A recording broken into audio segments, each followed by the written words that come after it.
ได้ไปทำพิธีในการเจริญพระพุทธมนต์กาสวดพุทธมนต์กาสวดถอนกาเนี่ยเป็นผู้ที่เป็นผู้ที่โปรดแผ่เมตตานะกับศรัทธาญาติโยมแล้วก็ศรัทธาต่างหลายลงพอลงไม่ลงก็ขอให้มีสุขภาพพลานามัยสมบูรณ์แข็งแรงปิ้นล่มโพล่มใสของลูกหลานตันเต่ากันต่อไปตัวลุงก็ขอปิ้นกำลังอกกำลังใจอีปออีแม่เนาะที่เดินเหินไปไหนตั้งใดบ่ได้ก็เอาวิทยุเนี่ยเนอะเป็นกูเป็นกีมนะฟังกันไปตลอดมาเวลาเหมาะอีกถึงมาถึงวันกันต้นหนึ่งมาแล้วก็ต้นหนึ่งไว้สลับซับเปลี่ยนกันไปเนาะศรัทธาหลากหลายเนี่ยพ่อบ้านแม่บ้านก็ดีจะขับรถขับละออกคุ้มออกโคก็มีสติก่อนสตาร์ทรถมันหนักมันหลายขอให้ไปดีมาดีทั้งขาไปทั้งขากลับเนอะนะเอาละเนาะตอนนี้ไปตัวลุงก็จะได้เอ่ยไปตั้งคืนวิทยุสถานีในเครือข่ายที่เปิดรับสัญญาณรายการธรรมะส่งเวลาตั้งแต่ที่3 ถึง 5 โมงดังต่อไปนี้เนอะขอขอบคุณสถานีวิทยุคลื่นพระพุทธศาสนาการศึกษาและวัฒนธรรมของวัดฝายหินเนอะตำบลสุเทพอำเภอเมืองเชียงใหม่ FM 104.50 เมกะเฮิรตซ์โดยเมตตาบารมีธรรมอาจารย์พระครูสมุวิศวัตรวรกิจโจก็ลิงสัญญาณไปองค์ขลงในเมืองก็ฟังกันครอบคลุมกันหมดนะขอบคุณสถานีวิทยุคณะสงฆ์อำเภอฝางตั้งอยู่ที่วัดพระพุทธบาทอุดมน้ำบ่อสาวา FM 100.25 เมกะเฮิรตซ์เนาะโดยเมตตาบารมีธรรมหลวงพ่อพระครูมงคลท่านพระครูสุจิตานุรักษ์ด็อกเตอร์เจ้าคณะอำเภอฝางเนอะขอบคุณตุปีเลินด้วยเนอะจำเริญโชติธรรมโมก็ลิงสัญญาณไปขอบคุณสถานีวิทยุแดนดินถิ่นล้านนาตั้งอยู่ที่บ้านหงวัวตำบลนำบ่อหลงอำเภอสันป่าตองเนอะFM 103.50 เมกะเฮิรตซ์โดยคุณรุจิสมบัติเงาคำนะขอบคุณสถานีวิทยุคืนธรรมะของชุมชนวัดห้วยตองสักตำบลขวงเป้าอำเภอจอมตองเนอะ FM 98.75 เมกะเฮิรตซ์โดยเมตตาบารมีธรรมอาจารย์พระครูวาปีวรมานิตเนอะขอบคุณสถานีวิทยุมนต์เสียงธรรมจากอำเภอแม่แจ่มวัดบุพารามเนอะ FM 106.25 เมกะเฮิรตซ์โดยเมตตาบารมีธรรมหลวงพ่อพระครูมงคลวิสิทธิ์หลวงพ่อเจ้าคณะอำเภอแม่แจ่มเนอะแล้วขอบคุณท่านปลัดอุทัยตึง2อุทัยด้วยขอบคุณสถานีวิทยุเน็กเนลเรดิโอ FM 96.75 เมกะเฮิรตซ์ตั้งอยู่ที่บ้านจงตำบลทุ่งขวาวห้างหุ้นส่วนจำกัดอนุสรณ์เรดิโออำเภอเมืองปานจังหวัดลำปางขอบคุณสถานีวิทยุชุมชนคนเหนือเขื่อนตั้งอยู่ที่บ้านดงดำอำเภอฮอดจังหวัดเชียงใหม่ FM 90.75 เมกะเฮิรตซ์ขอบคุณสถานีวิทยุเพื่อการศึกษาและพัฒนาอาชีพเรดิโอเน็ตเวิร์ก FM นะ103.00 เมกะเฮิรตซ์เนอะและขอบคุณสถานีวิทยุวิทยาลัยสงฆ์นครลำปางตั้งอยู่ที่วัดบุญญาวาสวิหารเนอะ FM 106.50 เมกะเฮิรตซ์โดยท่านดร.จิรศักดิ์ปันลำผอ.นะขอบคุณดร.พัชรยาฟองจันตาฝ่ายวิทยุเนาะลิงสัญญาณไปพี่น้องตังลำปางฟังกันหลายพี่น้องบ้านไกลต้วยสีคำเรดิโอบ้านนาเหลืองนอกอำเภอเวียงสาจังหวัดน่านบนเนอะ FM 92.50 เมกะเฮิรตซ์เนอะอันนี้ก็เป็นคืนสถานีแต่ละคืนบุญตีเปิ่นก็อดตาลับครับตานอนอย่างเฮาอย่างตันเนี่ยเนาะรอคอยที่จะ เกาะกล้องสัญญาณนำรายการนี้ไปก็ตัวลุงเปิดสถานีแล้วก็เสริมสัญญาณเสริมสัญญาณปฏิวัติปากทางเจริญก็ปิ้นโหจ่ายไปทำสถานีแต่ละคืนเนาะก็ฟังกันไปศรัทธาญาติโยมตามอัธยาศัยฟังหลากหลายตุนนะที่ครูบาอาจารย์ได้มีสมณเมตตาได้มาลุกมาเนาะตื่นแต่เจ้าล่างหน้าล่างตาก็มาออกรายการนะศรัทธาที่เปิ้นฮอนบัลลับก็ดีตื่นมาจับก็ตามไอ้น่ะก็ได้ฟังกันนะแก่งอมแก่เงากันก็มีคติธรรมมีนำธรรมคำสอนขององค์พระสัมมาสัมพุทธเจ้านักนาป้าบาทนะเปิ้นว่ามีถึง84,000พระธรรมขันธ์เนี่ยศรัทธาก็มานำเสนอให้ศรัทธาได้ฟังกันตามอัธยาศัยจะตามอิริยาบถสี่นั่งนอนยืนเดินนะบางคนประกอบหุ้มฟังลุกมาฟังเขาทุเจ้าเทศธรรมก็รับไปเนี่ยมันก็เป็นธรรมดาได้เวลาว่าเฮานอนบัดรับก็หรือว่าอย่างตุลุงเนี่ยเดี๋ยวนอนไข่รับแล้วเอาธรรมมาลีบเนี่ยบรตาตุยไปทีเดียวมันเป็นธรรมกล่อมรับจ้ะนะก็ฟังกันไปนำเสนอหลายอย่างนะบางทีก็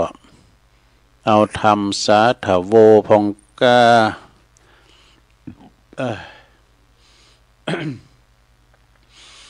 ที่ได้รับมอบหมายถวาย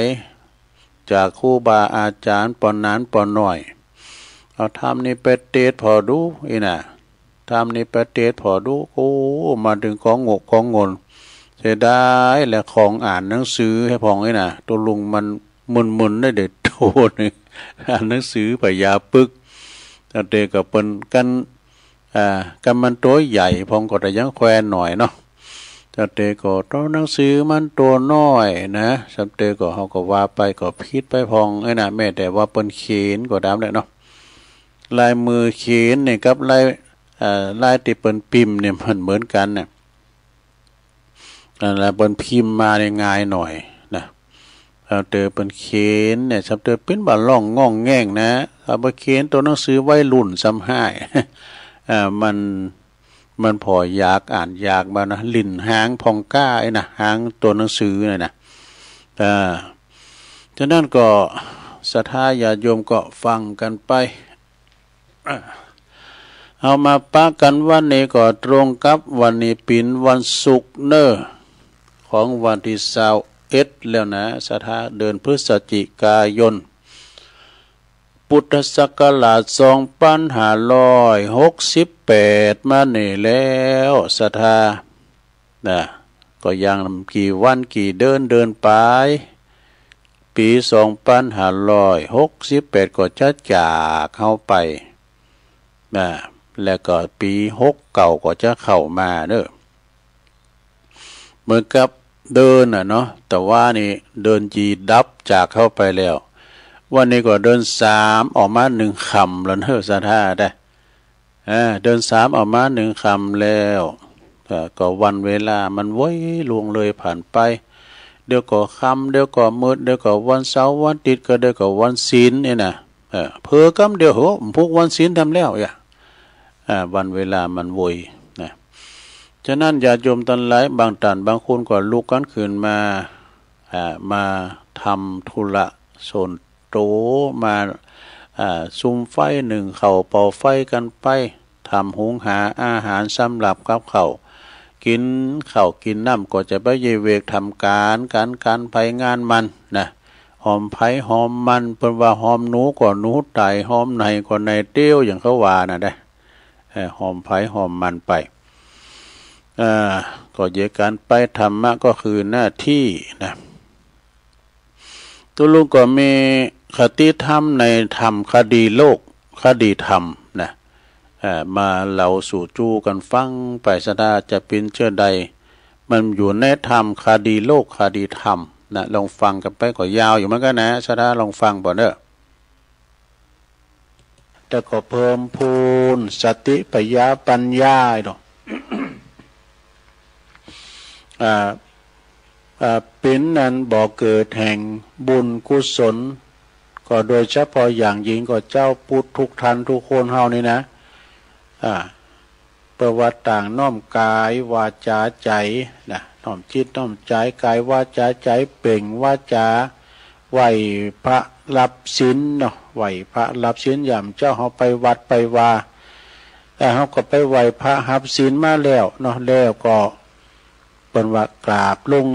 3 ครั้งนึกถึงในใจว่าพุทโธเมนาโถนะขอถึงพระพุทธเป็นที่ปึงธัมโมเมนาโถกราบทน2นี่ก็ขอถึงพระธรรมเป็นที่ปึงกราบทน3ก็สังโฆเมนาโถขอนึกถึงพระสงฆ์เป็นสรณะที่ปึงนี่นะเพราะว่าจะประกอบพิธีกรรมอันใดอันหนึ่งแต่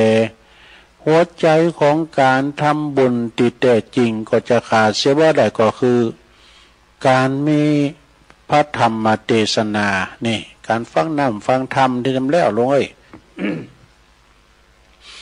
การฟังเทศฟังธรรมเป็นก็ไปนิมนต์พระสงฆ์องค์สังฆเจ้ามาเทศนาขาดวัตถุสิ่งของอันอื่นบ่ปิ้นยั้งนะแต่ว่าขาดการเทศการธรรมนี่มันขาดบ่ได้ฉะนั้นการทำบุญทำบุญทำกุศลทุกอย่างก็จะสมบูรณ์และก็จะเกิดภาระอานิสงส์แท้จริงก็คือการฟังเทศน์ฟังธรรมเนี่ยเนาะศรัทธาเนาะฟังเทศน์ฟังธรรมฟังพระธรรมเทศนาก็คือเป็นคำสั่งคำสอนขององค์สมเด็จพระบวรสัมมาสัมพุทธเจ้าเป็นสิ่งที่เคารพบูชาสูงสุดของหมู่เฮาเจ้าปุถุทั้งหลายแม้ว่าพระพุทธเจ้าที่เคารพปิดตาทายกลิ่นหาให้ยินสูตรธรรมชาติมันจะมีการโกงกันเกิดขึ้นไหมคะไม่มีทั้งนั้นพระธรรมก็พระธรรมคุณเฮาก็เคารพกราบไหว้เป็นตัวแทนพระพุทธเจ้าแม่ปรินิพพานไปแล้วเนาะสัทธัมโมครุกาตับโพควรเคารพพระสัทธรรมเนี่ยตนก็ว่ามนุษย์ปุถุชนคนสามัญชนคนธรรมดาอย่างเฮาเจ้าขาดทั้งหลายนี่นะสถาพระพุทธเจ้าเพิ่นตรัสว่าสัตวโลกสัตวโลกก็คือผู้คล้องอยู่ติดอยู่ในโลกอยู่นะแห่งวัฏสงสารสถาเหมือนฝูงนกที่มันติดอยู่ตาข่ายของนายพรานที่มันดักไว้หาแปลว่าหาตั้งออกบ่ได้ติดข่ายในพรานแล้วหาตั้งออกบ่ได้เปรียบเหมือนคุณเฮาที่ถูกกิเลสยึดไว้อวิชชาคือความบ่ฮู้ปิดบังอำพรางปัญญาไว้ได้แก่โลภะโทสะโมหะเนี่ยตัณหา3เหงารู้นี่3อย่างนี่นะเป็นตัณหา3เหงาที่มาครอบงำในจิตในใจของหมู่เฮานะแล้วเปิ้นก็บอกว่าการฟังธรรมบ่ใจเป็นเพียงว่าเป็นพิธีอย่างเข้าใจกันโดยเฉพาะก็ไปนิมนต์ตุเจ้ามาเทศในงานหยังก็ได้งานศพก็ตามงานหยังก็ตามส่วนมาก่อคนตีรวมงานเนี่ยมากันมาถึงหนุ่มถึงสาวคุณเฒ่าคุณแก่ก็บ่ใครมีสมาธิตั้งอกตั้งใจฟังธรรมคือความฉันทะพอใจไม่น้อยนะจะเก็บเอาธรรมสาระในเรื่องเนื้อหาสาระต่างๆขอคิดในคติธรรมที่ตุเจ้าเปิ้นมานำมาเทศนามาพิจารณาก็มีน้อยก็ไม่น้อยเมื่อว่าเป็นเช่นนี้แล้วก็เข้าใจว่าในนำธรรมคำสอนจึงบ่ค่อยลึกซึ้งฟังธรรมมหาวินบาก็ดี 100 ครั้งพันครั้งบางคนนี่ก็ อย่างบัสดุงฮดหูโกบาปโกกรรมเลยกรรมว่ากุศลจึงล่างเลือนไปนะเลือนล่างบุญกุศลเป็นกรรมติดปากของเจ้าปุถเฮาบุญเป็นจือของความสุขกายความสบายใจนะบุญนี่นะกุศลก็หมายถึงความฉลาดโหบาปบุญกุลโตดโหความเสื่อมโหความต่างเจริญต่างเสริมต่างเจริญนะจึงโหจึงอูใดว่าฟังเป็นพิธีเป็นประเพณีก็มีนะอย่างมาก็ฟังเอาเสียงเนี่ยเสียงจะได้ยินโอ้กรรมเนบ่อยเช่นว่าตุเจ้าตัวนี้โอ้ยเตดโมนดีได้นี่นะเตดโมนเปิ้นวอนเสียงขึ้นเสียงลงเปิ้นโตเพาะไพเราะนี่นะก็น้อยนักที่จะได้ยินคำว่าโอ้ธรรมะคติเตือนใจทำมาเรื่องนี้สอนดีแต่มีคติแก่นสารแต่เนอะนี่นะเข้าอกเข้าใจดีแต่นี่นะฟังแล้วก็เกิดสติพยาปัญญาคุณส่วนมากก็บ่ได้ศึกษาอบรมไม่เนาะการสดับรับฟังมาหนักก็จะเข้าข่ายลักษณะดังกล่าวว่าการมาทำบุญเตดในงานศพก็มักจะโยนไปหือไผหือคุณที่อยู่ในหีบในโลงศพปุ้นฟังไอ้ดอกเช่นไปเคาะข้างหีบศพบอกว่าหับศีลเนอฟังธรรมเนอไอ้ดอกอันนี้เป็นประเพณีมก่อนเนาะเพิ่นว่าตุเจ้ามาแล้วเนอไปต่อยข้างโลงบุญกล่อมอย่างนี้นะกกตุเจ้าเพิ่นมาแล้วเนอลุกมาเนอไหวพระรับศีลเนอชื่อด้วยนะคุณ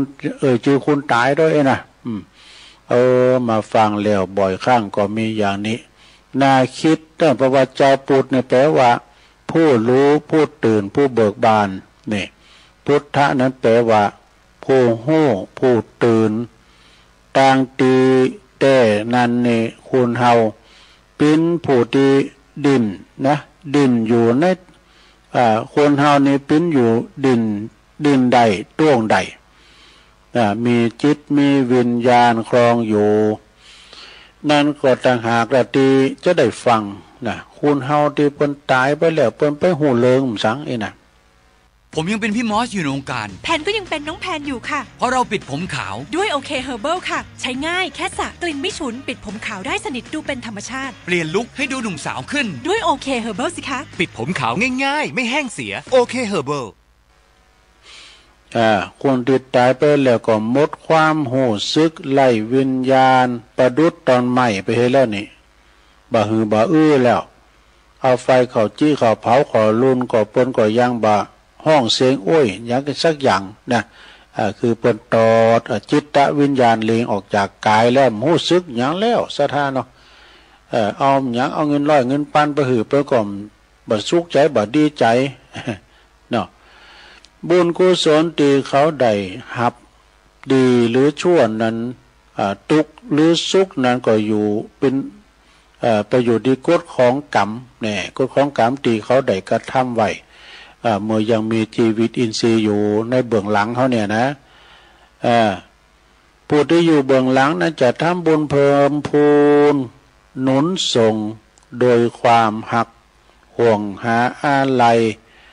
เปิดคลายความกังวลจะได้เบาบางเบาใจ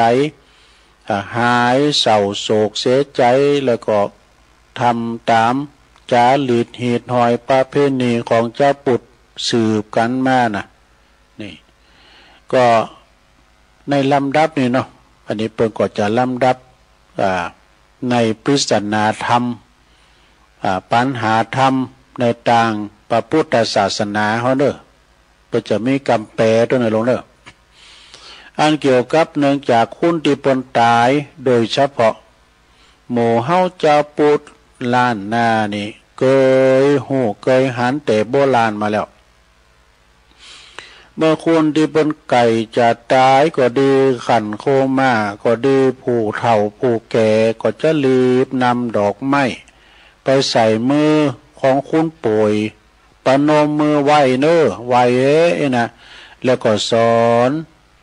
อนดังว่าพุทโธธัมโมสังโฆเนอพุทโธธัมโมสังโฆเนอนะเปิดระลึกนึกถึงพระพุทธพระธรรมพระสงฆ์นี่นะ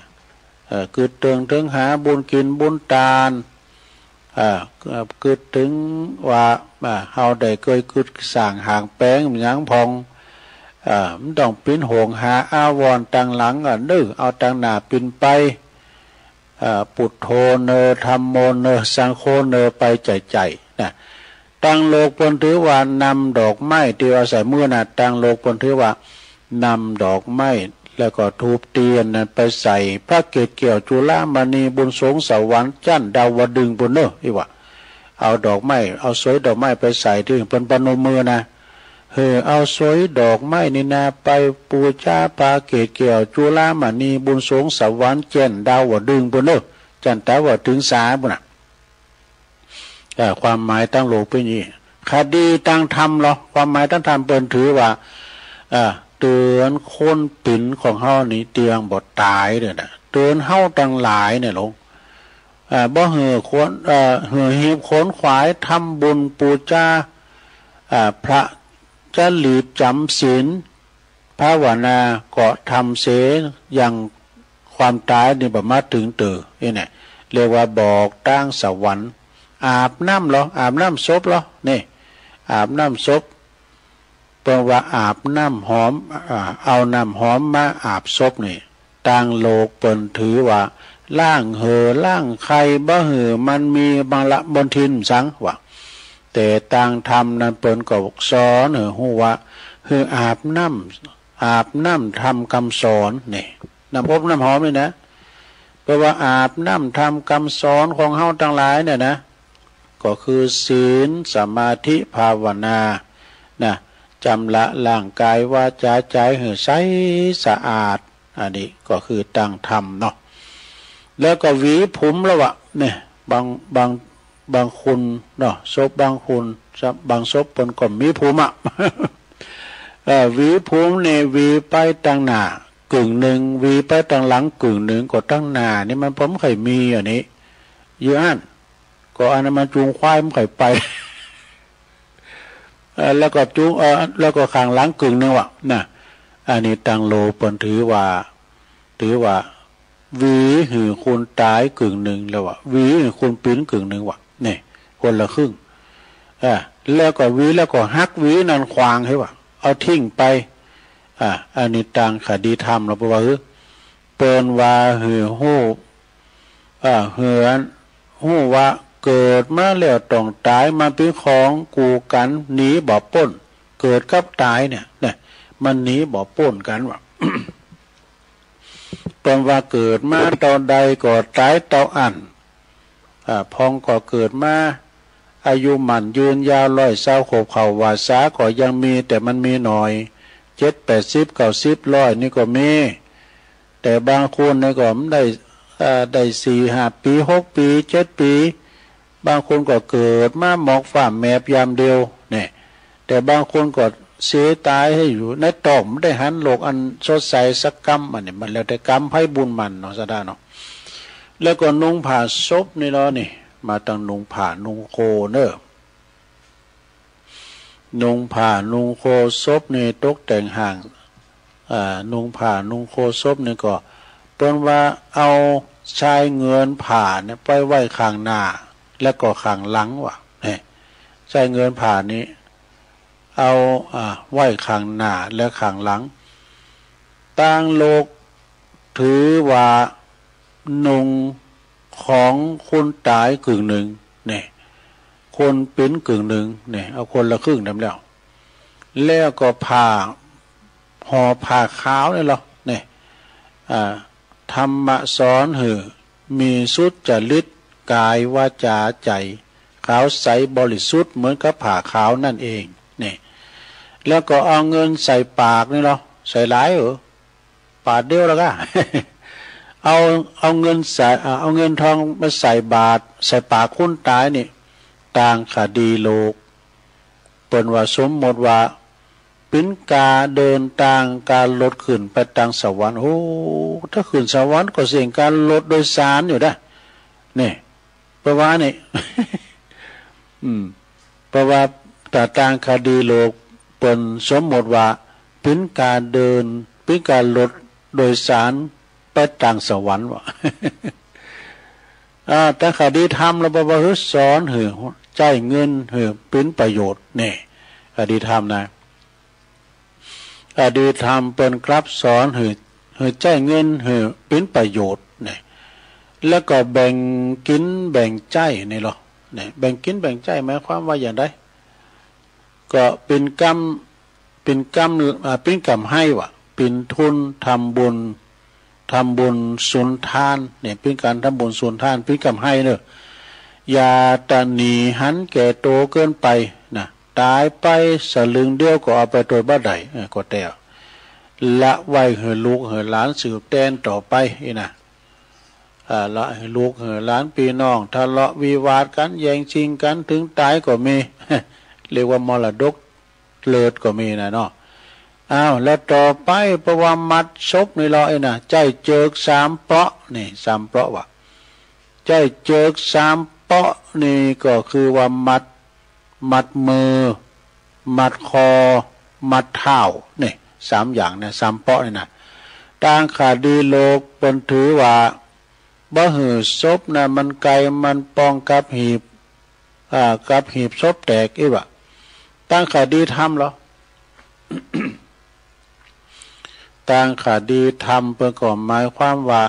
ปุตตังคีเจเนี่ยเพื่อว่าหักลูกเหมือนเจิกผูกคอว่ะหักลูกเต่าเนี่ยนะเหมือนเจิกผูกคอท่านนางปาเทนี่เหรอ อันนี้ก็หักสมบัติเขาของเงินคำสัมปติเหมือนกับเจิกผูกเท้าเจิกมัดตีนหน่อยดูภรรยาหัดเทนี่เหรอหักภรรยาเหมือนเจิกผูกมือดูสามอย่างนี่นะสดาเลิกว่าตัณหาเพราะว่าเลิกว่าตัณหาสามเรียกว่าสามแล้วก็เจิกสามสินนะก็มามัดเอาดินล้นในอยู่ในวัฏสงสารแต่กันเนาะดินล้นอยู่ในวัฏสงสารเท่านี่แหละ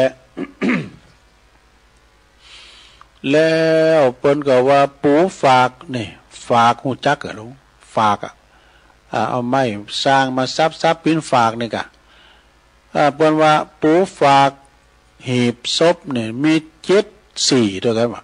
มี74กลีบมี74ซับฟันปินหู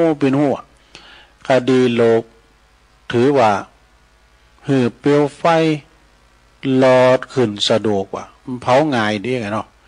คดีทำเหรอตั้งทำเปิ้นก็สอนหือเดินตามตั้งวิสุทธิมรรค7ประการดอกเดินตามตั้งวิสุทธิมรรค7ประการกายบันได3ขั้นนี่พอมีขึ้นได้3ขั้นนะกายบันได3ขั้นก็เอาไม้หรือว่าเอาการกล้วยก็ได้คดีทำเปิ้นถือว่าหือผีขืนง่ายวะหือผีขืนง่ายลุงง่ายไปไหวพระเกศแก้ว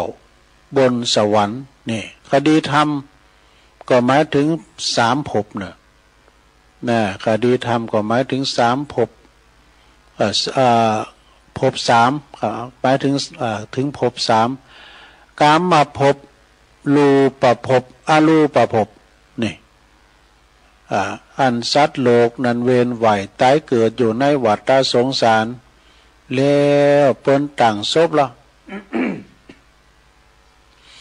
การเดียวว่าเปิ้นต่างศพนั้นต้องหันหัวไปทางทิศตะวันตกปุ่นนะวะนะไปทิศตะวันตกทางคดีโลกก็ถือว่านอนอย่างผีวะ นอนอย่างผีต่างคดีธรรมเปิ้นก็สอนว่าให้พิจารณาความเกิดแก่เจ็บตายเกิดขึ้น ตั้งอยู่แล้วก็ดับไปนะเหมือนกับพระอาทิตย์คล้อยเคลื่อนเลือนหลับมืดไปฉะนั้นนี่แล้วเปิ้นก็มาถึงจุดไฟไหวบุญโหศพเนี่ยมันมีดอกโกมนะหลวงเนาะเปิ้นตามว่าตั้งตีนก็มีตั้งโหก็มีสับเตนะคดีโลกเปิ้นก็ว่าตามไหวแตนไฟฟ้าดับเข้าใจแตนไฟถาตีผู้ตายเนี่ยหรือว่าโกผีวะ แต่กันเนาะตามไหวไปโกผีวะคดีโลกเปิ้นก็ว่าตามไหวแตนไฟถาดผู้ตายหรือว่าโกผีนี่ตั้งคดีธรรมบ่ว่าตั้งคดีธรรมเปิ้นสอนคนเฮาเนี่ยเป็นสำนึกโตนึก สำนึกโตว่าจะได้ว่าอยู่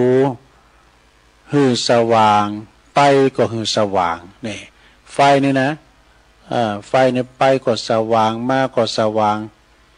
แจ้งมาแล้วก็แจ้งไปมีศีลมีธรรมจะไปมืดมามืดน้ำใดไฟนี่คือความสว่างถ้าว่าไฟดับก็ดับวูบลุนเลยดับไฟแล้วดับไฟเป็นอย่างเมื่อว่าพระสวดมนต์เสร็จแล้วจุดขึ้นใหม่เนี่ยคดีโลกเปิ้นถือว่าคดีโลกเปิ้นก็ถือว่าดับเสน่ห์จังไรเนี่ยดับเสน่ห์จังไรหมดแต่ตั้งคดีธรรมเปิ้นหื่นนึกถึงตัวว่าดับไฟคือตายเนี่ยดับไฟคือตายดับไฟคือเกิดดับไฟคือเกิดมาสองอย่างเนาะได้ปิดเจรณาถึงความบัดเตียงหมั่นของสังขารมันเป็นอนิจจังทุกขังอนัตตามีเกิดขึ้นตั้งอยู่และดับไป เมื่ออยู่บนจุดสูงสุดเป้าหมายต่อไปคุณไม่ได้แข่งกับใครนอกจากตัวคุณเป็นกฎของไตรลักษณ์เนาะบ้ามันเตงแน่นอนเนาะแล้วเปิ้นก็ว่าการเคาะหีบนี่เหรอก็หีบศพไปต่อยศพเนี่ยหมายถึงนะคดีโลกเปิ้นถือว่าคุณตายมารับศีลฟังธรรมมาหับศีลฟังธรรมของคุณตายเปิ้นจะไปฟังเนาะเปิ้นบอกเจ้าเราดูว่าคุณที่เปิ้นตุเจ้าพมาเตก็เตเนี่ยคุณย่างนั่นน่ะฟังอันนี้เปิ้นคดีโลกเปิ้นว่าไปขอคนอันผู้ที่ตายไปน่ะหับศีลฟังธรรมไม่ว่าและตั้งคดีธรรมนี่ละเป็นสอนให้คนเฮานี่ปิ้นลีไปทำบุญฟังเทศน์นี่เสียเมื่อยังมีชีวิตนี่อยู่นี่ตายไปแล้วก็บ่มีโอกาสได้ฟังแล้วแต่เนาะเรียกว่าแปลว่าเรียกบ่ขานวานบ่ฮู้น่ะตายไปแล้วนี่พระจะไปฟัง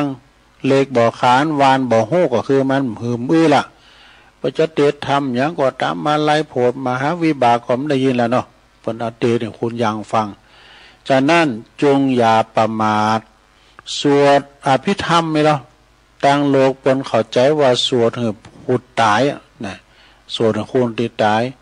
แต่ตั้งธรรมเพิ่นถือว่าเป็นประเพณีที่พระพุทธเจ้าเพิ่นไปโปรดแสดงธรรมพระมารดาบุญจันดาวดึงหรือว่าตาวติงสาบุญแทนการนำนมบัดใจสวดให้คนที่เปิ้นตายฟังสวดให้คนที่ปิ้นเนี่ยฟังเตือนคนที่ปิ้นน่ะอย่าลืมตัวเนี่ยอย่าลืมตัวพลิกบันไดเลยเนาะเนี่ยเปิ้นว่าปีนขึ้นได้ ปีนขึ้นได้นี่เอาตั้งบุญปีนตั้งหลุมเอาตั้งโหปีนตั้งหางไงเนาะเป็นคดีเป็นอย่างไรการว่าเขาได้พลิกบันไดเนี่ยเพราะว่าคดีโลกในเปิ้นถือว่าบ่หือผีจำบั่นตัวเองได้บ่หือผีจำตัวเองบั่นตัวเองได้นะคดีตั้งธรรมปรากฏสอนหือยึดมั่นบ่หือยึดมั่นนั่นก็คือของเฮาอันนี้ก็คือของเฮานี่ไปยึดมั่นถือมั่นแต่จริงมันบ่เตียงแต่แน่นอนนะบ้านเคยอยู่อู่เคยนอนหมอนเคยนุนก็จะต้องปัดพลากไปเป็นธรรมดาปัดพลากจากกันไปจูงศพนี่หรอไป ปิ้นเหือนงผ่าขาวคดีโลกเปิ้นก็ถือว่ามีหน้ามีตาว่ะถือว่ามีหน้ามีตาว่าคดีโลกนะนุ่งขาวห่มขาวเลยนะเปิ้นบทพราหมณ์หรอกคดีทางธรรมเนี่ยคดีธรรมเปิ้นก็ถือว่าลูกหลานจูงศพปอศพแม่ไปสู่สุสานป่าจ้าเฮได้ป้นจากบ่อนาหกแล้วก็สอนให้มีศีลมีธรรมจิตใจเขาใสสะอาดบ่ลูกนี่นะทางธรรมนะแล้วเปิ้นก็ว่าเวร3รอบนี่เวร3รอบก็คือเอาศพเว้นเวร3รอบนี่นะเนาะต่างโลกเปิ้นก็ว่าขอขมาศพนี่ขอขมาศพต่างธรรมรอบเปิ้นก็หมายถึงว่าหมายถึงวัฏจักรโมนเวรกิเลสโมนไปตามกรรมประวัติตามกรรมโมนไปหาวิบากกรรมเนี่ยโมนไปหาวิบากบ่มีที่สิ้นสุดเนอะนะแล้วก็ล่างหน้าศพนี่หรอเนี่ยก่อนที่เพิ่นจะเอาขึ้นกองฟ้อนหรือว่าเมนเพิ่นจะเอาน้ำเป้าล้างเพิ่นก็บอกว่าเอาน้ำบาเป้าล้างหน้าให้ใสสะอาดเหมือนน้ำบาเป้านี่น้ำใสดูน้ำสะอาดนะตักก็เต็มไหมตักก็เต็มเนี่ยเป็นน้ำบาเป้านะต่างธรรมเปิ้นถือว่าอย่างต่างธรรมเปิ้นสอนให้มีสุจริตธรรมนี่มีสุจริตธรรมเด้อนะกายวาจาใจให้ใสสะอาดหวานข้าวสารเนี่ยมีหวานข้าวสารด้วยนะต่างโลกเปิ้นถือว่าผีเนี่ยจะลุกมาเก็บกินเขาผีจะลุกมาเก็บกินเขาต่างโลกนะห้ามศพเพราะว่าห้ามศพนี่จะได้เบาลงเป็นคือว่าอย่างนั้นเนาะ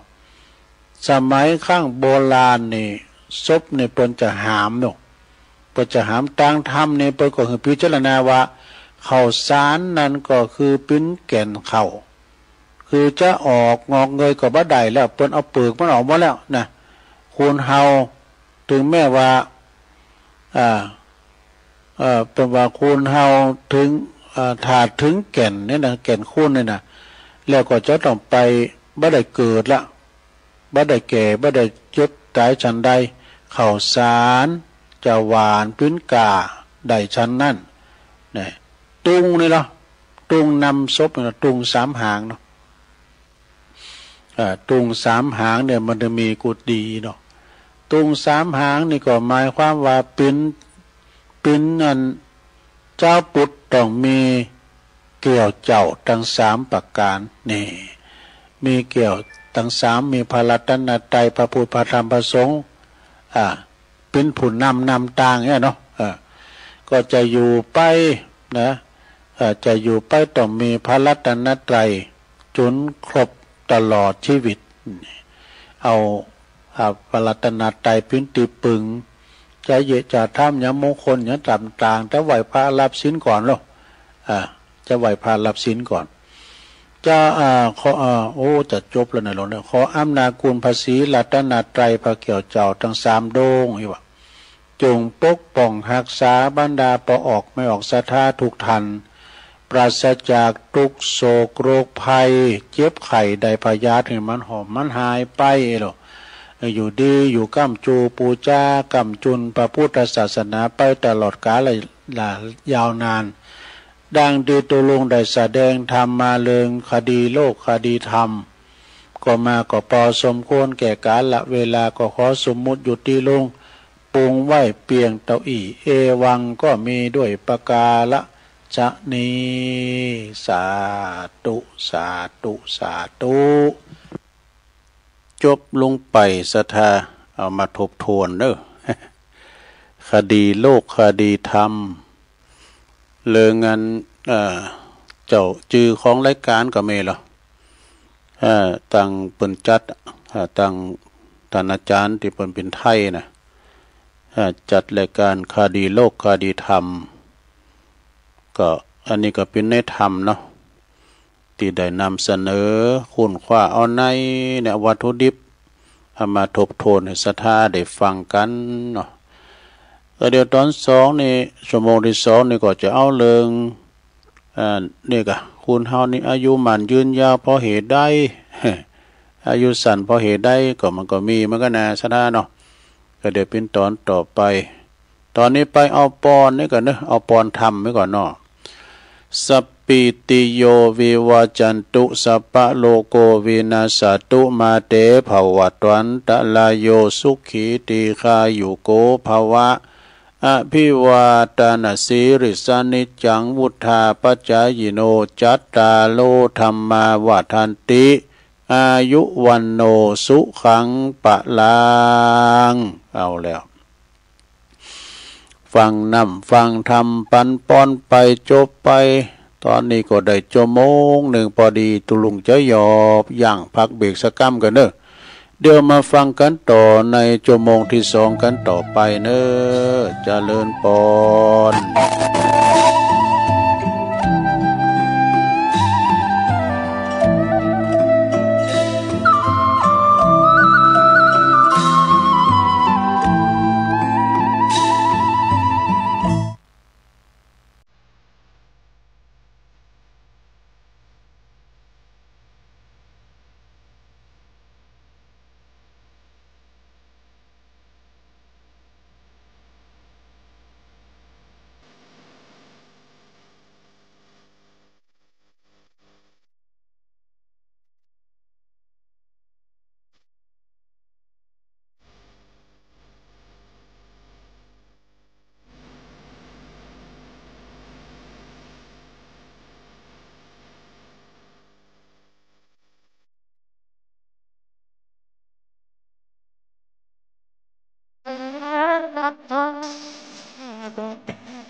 เที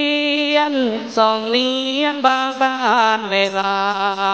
แสงธรรมเลิศล้างมิ่งกว่าแสงใดในลาแหลงนายแสงจันทร์เงินเด็ดงามยิ่งเพียงงาม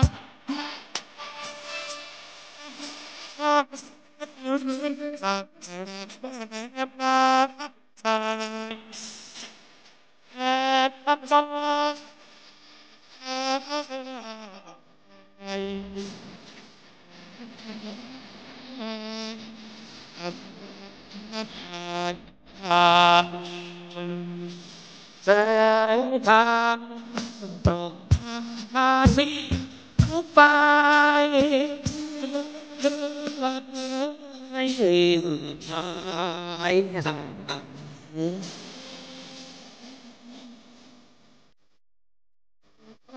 ได้แสงทางดังที่โลกสุดท้ายหัวใจดังเป็นพระแต่ได้เจอแต่งกินดาบองแต่งสาดสะท้อนสอดสอนส่องให้ทุกข์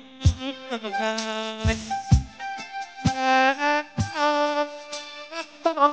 ตันส่งให้ไวแสงไอ้โสพี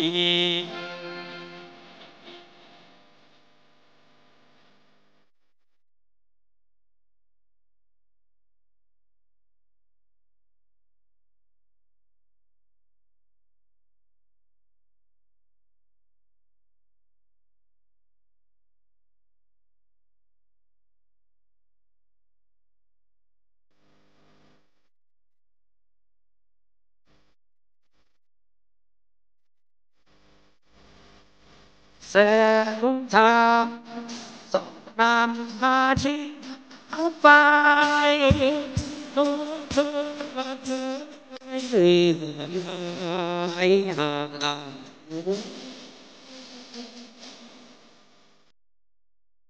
ปล่อยได้แสงทางนำทุกทางหัวใจรักเป็นกลางเดินเจอแสงจันทร์แสงจินตนา แสงสาดสะท้อนสอบสอนสองไม้ที่ชายแสงธรรมแสงอาธรรมยายสายสุดท้ายโศกยี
แล้วศรัทธา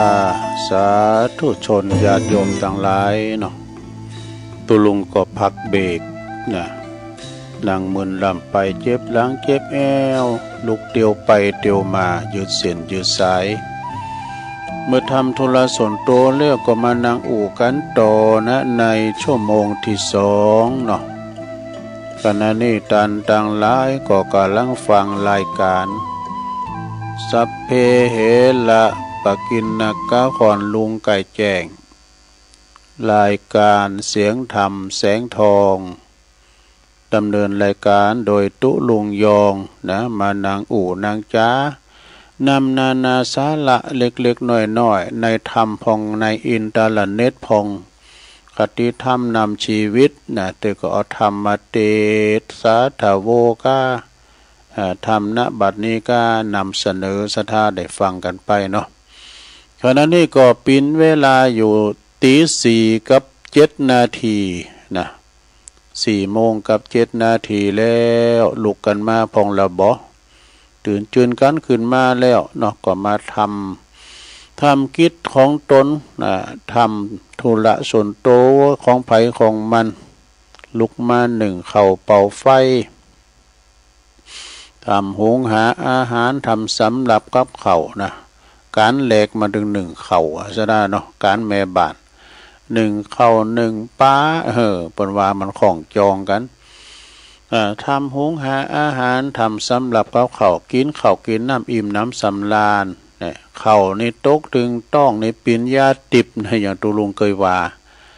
ไผจะไปเบอข้าวเด้อนะกองทัพนั้นเดินด้วยท้องกินข้าวกินน้ำทำให้ร่างกายเฮาแข็งแรงได้เยการเยงานกันต่อไปนะได้ทำการทำงานกันต่อไปวันนี้ก็สักเวลาบ่าย4:16 นาฬิกาเนาะที่วัดม่อนมหินศิลารามเปิ้นจะมีการส่งน้ำศพในเมตตาบารมีธรรมอาจารย์ท่านพระครูประโชติวรวัฒน์หรือว่าอาจารย์วันชัยท่านอาจารย์วันชัยนี่เปิ้นก็มีอายุอานามอยู่68 พรรษา38ได้ละสังขารไปเนาะศรัทธาก็เปิ้นจะส่งน้ำศพกันในวันนี้21วันเนี่ยเนาะมื้อแลง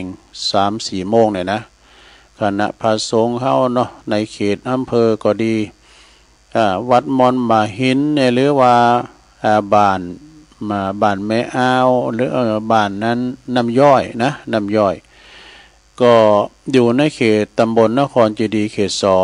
2โดยปกครองเจ้าคณะตำบลโดยพระครูสุวรรณศิลวิสุทธิ์เนี่ยเนาะตุปีบินนะศิวนาถาสีโลตุปีบินเปิ้นเป็นเจ้าคณะตำบลอยู่ ปิ้นอยู่ในวัด เจ้าอาวาสวัดสุวรรณวิหารน่ะเนาะเปิ้นก็จะไปกันเป็นเก้าเป็นกันไผวางก็ไปคณะพระครูคณะพระสงฆ์เฮา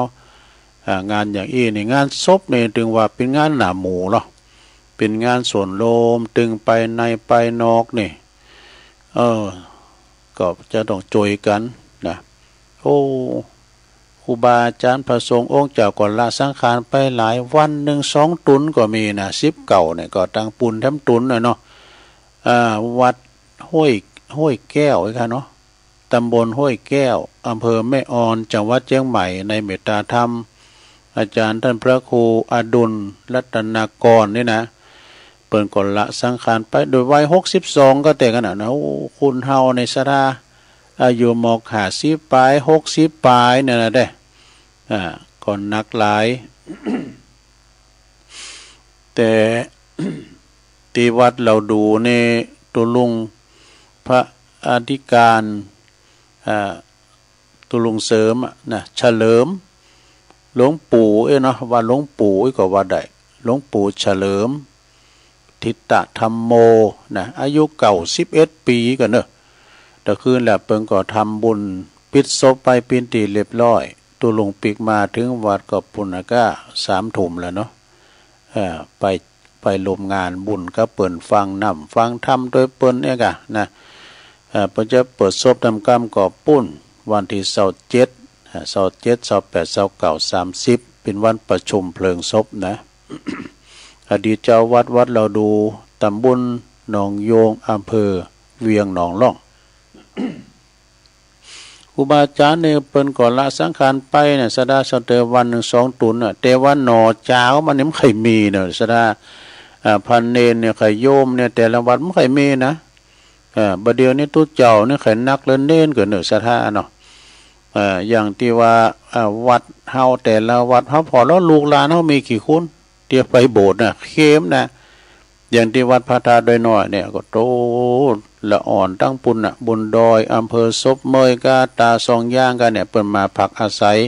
ปึงบารมีสมป้านของหลวงปอพระครูสาธุกิจจานันท์ก็สูงห้ามสูงเฮ็ดจบไปเป็นหลุนปีจบแล้วน้องมาเอกะนะอันนี้สงขออนุเคราะห์กันไปครูบาอาจารย์นี่เปิ้นก็ได้ละสังขารกันไปเนี่ยนี่กรรมบักเก่าเปิ้นว่าคุณตุกคุณจนคุณดีคุณห้ายก่อตายหมอดใหม่ปินดินแม่แต่ตุพระผู้ตีทรงศีล ยังดับจีวินนอนตายความหนาดูวางเอาอ่านยังปอลุงแม่ป่าแผ่นพระสุธายังมั่งบาหินบาพาก่อนเตาโหจ้างยังหูแตกปีนห้อยยังหูแตกปีนห้อยนะหิหาไปเตะบ่ต้องไปคอยเงินกองต่อดอยเอาไปบ่ได้อันนี้ก็เป็นสัจธรรมแต่เนาะเงินกองต่อดอยก็เอาไปไม่ได้ศรัทธาหลงเหลือไว้แต่คุณงามความดีจะติดตามเฮาไปถึงสู่พบหน้าขาวกับดำบาปกับบุญต่ออันที่จะติดตามเฮาไปฉะนั้นก็ถ้าว่ามีงานบุญที่ไหนนะงานศพตุเจ้านะเฮาก็ไปช่วยกันส่งสักการต้านขาบนี่เป็นบุญเพราะว่าพระเจ้าพระสงฆ์เป็นผู้ทรงศีล227ก้านะเงินหมื่นๆเนี่ยก็จะมีนะปล่อยหล่อเพราะว่าปล่อยหล่อ ก็คืองานศพของตุเจ้าไปกินแป้ตานไปปูชมปูจาผ่าปังสกุลโลไม่เงินโลไม่คำเนี่ยเพื่อว่าจะได้อุทิศถวายแด่ผู้ที่วายชนไปนะเอาละตอนนี้ไปตุลุงก็มีแถมอย่างหนึ่งนะอันนี้ได้อุถึงว่าเลิงผู้ที่มีอายุหมันยืนยาวนะในอดีตที่เคยขาดสัตว์ตัดชีวิตกาเนี่ยเป็นเชื่อใดก็ลองฟังพอนะก็หมายความว่าผู้ที่มีอายุหมันยืนยาวนี่ในอดีตเพราะว่าบ่ขาดสัตว์ตัดชีวิตว่ะแหมบ่เบ็ดเบ็ดสัตว์บ่ขาดสัตว์ตัดชีวิตลงเอ้ย มีปนานคู่หนึ่งปออกคู่หนึ่งนะ ตึงขามได้แต่ตุลุงอันเป็ดอันกาตึงขามได้การไว้ยุงในการมันจับในก็ใส่เขาป๊าบเอาเข้าลึก